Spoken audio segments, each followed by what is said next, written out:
Entonces, vean, hoy vamos a conocer así, a rasgos generales, lo que es un tecle.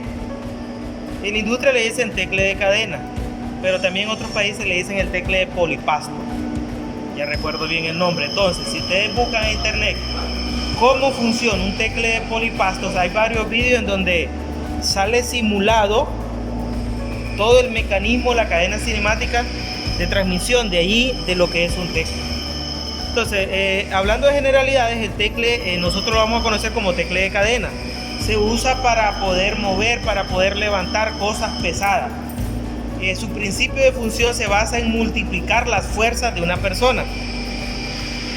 A simple rasgo, en la industria nosotros lo vamos a ir identificando o ir clasificando por marca y por la tonelada, la capacidad en toneladas que este pueda soportar, ¿verdad? Las toneladas. Entonces aquí nosotros podemos ver que tiene una cadena.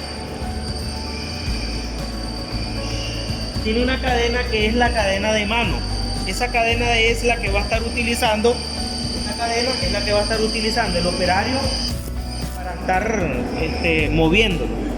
Después tenemos una cadena en donde está un gancho.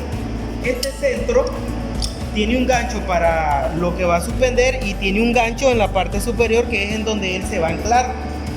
Los modernos ganchos hoy en día traen un seguro.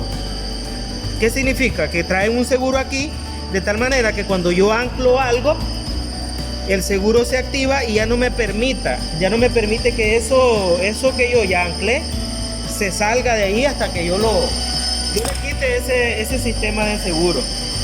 Y esta última cadena es la cadena de largue, ¿verdad? Entonces, esta cadena va a ir pasando de este punto a este punto dependiendo de cómo nosotros lo estemos manipulando.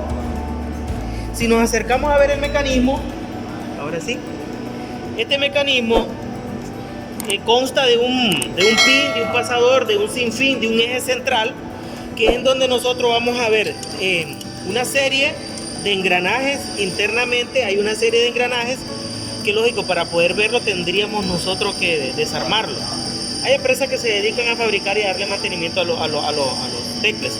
Entonces, estas cadenas o estos engranajes, por ejemplo este que está aquí, están diseñados específicamente para que la cadena se pueda acoplar al engranaje.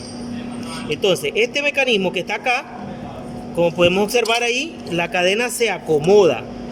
Miren, un eslabón pasa así, el otro ya viene así. Y es esa manera que se va acomodando, miren.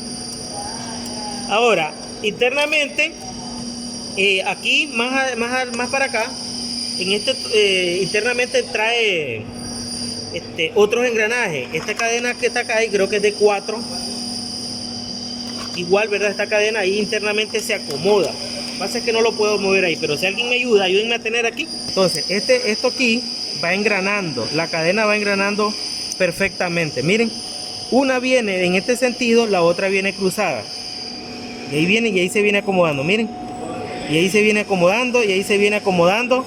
De tal manera de que este eslabón cae aquí, pero este otro, dale, pasalo, cae ahí. Este otro que cae acá en esta plataforma le sirve para que él no se regrese o le sirva de seguro más. No sé si me entienden cuál es la idea.